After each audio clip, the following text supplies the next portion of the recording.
আল্লাহ তাআলা চান মানুষ তার বান্দারা স্বতঃস্ফূর্তভাবে স্বেচ্ছায় প্রণোদিত হয়ে মানুষ জেনে বুঝে আল্লাহকে ভয় করবে এবং শ্রদ্ধা নিয়ে আনুগত্য করবে, তার ইবাদত করবে।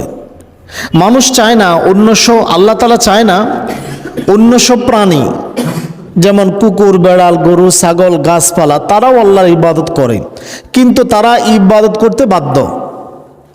তারা আল্লাহর আনুগত্য করতে কি বাধ্য, তারা এইভাবে করতেছে তারা।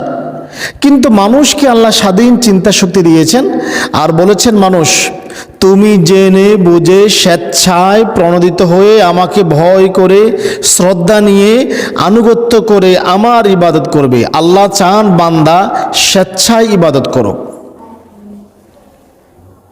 আল্লাহ যদি চাইতেন আমাদেরকে ভয় দেখাই আমাদের কাছ থেকে ইবাদত আদায় করে নিতে পারতেন না?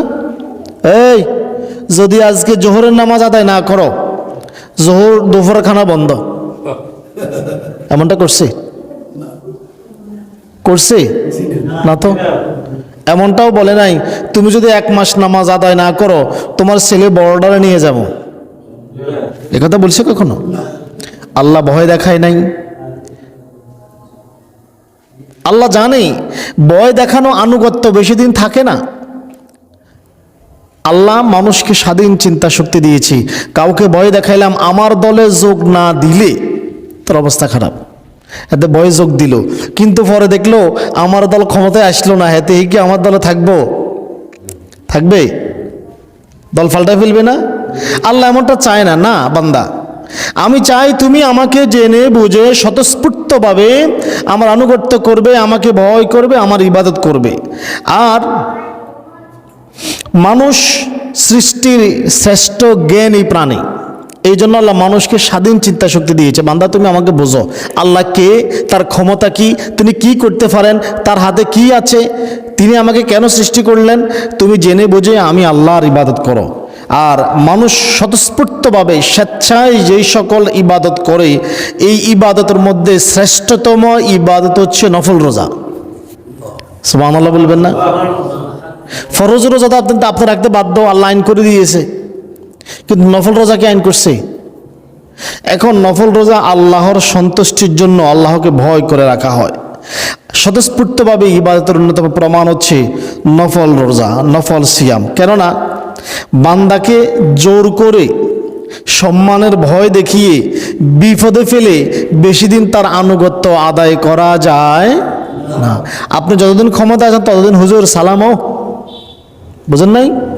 বাংলাদেশের পুলিশ দেখছেন, পুলিশ যখন যেই সরকার আসে ওই সরকারের স্যালুট না, যখন যেই সরকার আসে ওই সরকারকেই স্যালুট। তার মানে বোঝা হচ্ছে সে কোনো না কোনোভাবে দায়বদ্ধ। হয়তো সে ভয়ে তাকে জোর করে তার চাকরির ভয় দেখিয়ে তাকে আনুগত্য করতে বাধ্য করা হচ্ছে, কিন্তু আল্লাহ এমনটা চায় না। আল্লাহ চায় তুমি জেনে বুঝে আমাকে জানাও আমি কে, আমার কি ক্ষমতা, তুমি জেনে বুঝে আমি আল্লাহর গোলামি করো, আমি আল্লাহর ইবাদত করো। আল্লাহ মানুষকে ভয় দেখিয়ে নয়। তো সিয়াম শুধু আল্লাহর সন্তুষ্টির জন্য রাখা হয়। কার সন্তুষ্টির জন্য? আল্লাহর সন্তুষ্টির জন্য। এটা কাউকে দেখানো যায় না। এই জন্যই আল্লাহ তাআলাকে সন্তুষ্ট করার বড় মাধ্যম হচ্ছে রোজা, নফল রোজা। রাসূলুল্লাহর হাদিস দেখি, হযরতে আবু উমামা বাহিলি রাদিয়াল্লাহু তাআলা আনহু বলেন, আমি একবার আল্লাহর নবীকে জিজ্ঞাসা করলাম, ইয়া রাসূলুল্লাহ সাল্লাল্লাহু আলাইহি ওয়াসাল্লাম, আমাকে এমন একটা আমলের নির্দেশ দেন, এমন একটা আমলের কথা বলেন যা আমি আপনার আদেশক্রমে পালন করব। রাসূল সাল্লাল্লাহু আলাইহি সাল্লাম বলেন, ও আবু উমামা বাহিলি, তুমি নফল রোজা আদায় করো। আল্লাহু আকবার। তুমি সিয়াম রাখো, কেননা সিয়ামের সমতুল্য, সিয়ামের বিকল্প কোনো ইবাদত নাই। আল্লাহু আকবার। হে আবু উমামা, তুমি সিয়াম রাখো, এটা দিয়ে আল্লাহকে যেই পরিমাণ সন্তুষ্ট করা যায় পৃথিবীর কোনো ইবাদত দিয়ে তুমি এত সন্তুষ্ট করতে পারবে না। মানুষ নামাজ আদায় করে, হয়তো জুমার দিন একদিন নিজেকে মুসলমান দাবি করার জন্য নামাজ আদায় করে, কেউ বা মসজিদে আসে, না আসলে কি অবস্থা, কি একটা এমন অবস্থা দেখা যায় মানুষ খারাপ বলবে বুড়া হয়ে গেছি। কেউ বা হজ করে হাজী সাহেব নাম লাগানোর জন্য, কেউ বা হজ আদায় করে মানুষকে দেখানোর জন্য, কেউ জাকাত দিচ্ছে মানুষকে দেখানোর জন্য। কিন্তু সিয়াম এমন এক ইবাদত যেটা আল্লাহর জন্য রাখা হয়, আল্লাহ ছাড়া কাউকে দেখানো যায় না। কাউকে দেখানো যায় না। ইবাদতের জগতে সিয়ামের সমতুল্য কোনো ইবাদত নেই, কেননা সিয়াম হলো ব্যতিক্রমী ইবাদত, যার সাথে কোনো তুলনা হয় না। আর সিয়াম আদায়ে আল্লাহ তাআলাকে বেশি খুশি করা যায়, সন্তুষ্ট করা যায়। দেখেন, বান্দা যদি একদিন নফল রোজা আদায় করে, একদিন, কয়দিন একদিন যদি নফল রোজা আদায় করে, আল্লাহর নবী বলতেছেন এই বান্দার সাথে জাহান্নামের একটা দূরত্ব তৈরি হবে। কি পরিমাণ দূরত্ব? হাদিস থেকে দেখি, সহিহ মুসলিমের হাদিস, বুখারীর হাদিস। আবু সাঈদ আল খুদরি রাদিয়াল্লাহু তাআলা আনহু বলেন, ক্বালা সামি'তু রাসূলুল্লাহি সাল্লাল্লাহু আলাইহি ওয়াসাল্লাম, আমি আল্লাহর নবী সাল্লাল্লাহু আলাইহি ওয়াসাল্লামকে বলতে শুনেছি, ইয়াকুলু, তিনি বলেন, মান সামা ইয়াওমান ফি সাবিলিল্লাহ, যে ব্যক্তি আল্লাহর সন্তুষ্টির জন্য আল্লাহর রাস্তায় একদিন নফল রোজা আদায় করল, বা'দাল্লাহু ওয়াজহাহু আনিন নার, আল্লাহ তাকে তার মাঝে এবং জাহান্নামের মাঝে একটা দূরত্ব তৈরি করে দিবেন, একটা ফারাক তৈরি করে দিবেন। ফারাকটার পরিমাণ হচ্ছে ৭০ খরিফা, ৭০ বৎসরের রাস্তা। আল্লাহু আকবার। একটা মানুষ ৭০ বছর হাঁটলে কতটুকু হাঁটতে পারবে বলেন তো? পৃথিবীটা কয়েক চক্কর দেওয়া যাবে,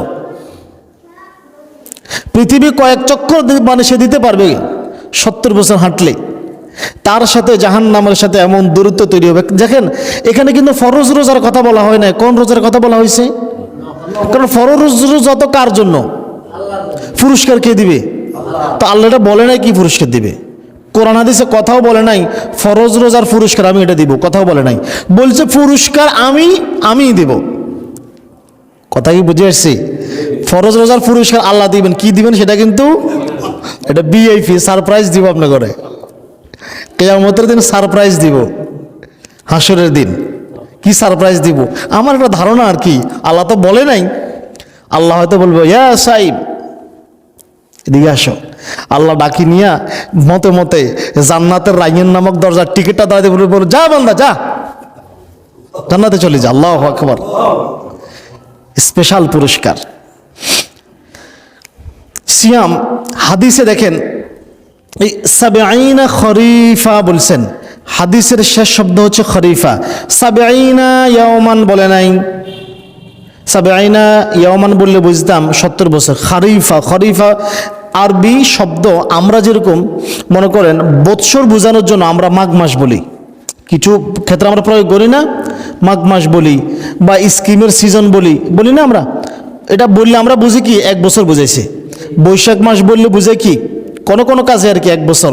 এখানে খরিফা বলতে, খরিফা শব্দের অর্থ হচ্ছে স্বাবলম্বী সময়। আরবে ওই সময়টাকে খরিফা বলা হয় যখন এই সময়টায় মানুষের সচ্ছল থাকে। কি থাকে? সচ্ছল অবস্থা থাকে। শীত এবং গ্রীষ্মের মধ্যবর্তী মৌসুম। এই সময় ফল ফাঁকে, ফল কাটা হয়, তা বিক্রি হয়, মানুষের অর্থনৈতিক অবস্থা সবল থাকে। তার মানে আল্লাহ নবী এটা দ্বারা বুঝাইছেন যারা রোজা রাখে তারা সবল, যারা রোজা রাখে তারা কি সবল। আবার অপর হাদিসে রয়েছে, আবু উমামা বাহিলি রাদিয়াল্লাহু তাআলা আনহু বলেন, রাসূল সাল্লাল্লাহু আলাইহি ওয়াসাল্লাম বলেছেন, যে ব্যক্তি আল্লাহর সন্তুষ্টির জন্য একদিন সিয়াম পালন করবে, রোজা রাখবে, আল্লাহ তার এবং জাহান্নামের মাঝে একটা বিশাল গর্ত তৈরি করে দিবেন, মধ্যখানে একটা নদী তৈরি করে দিবেন, একটা সাগর তৈরি করে দিবেন।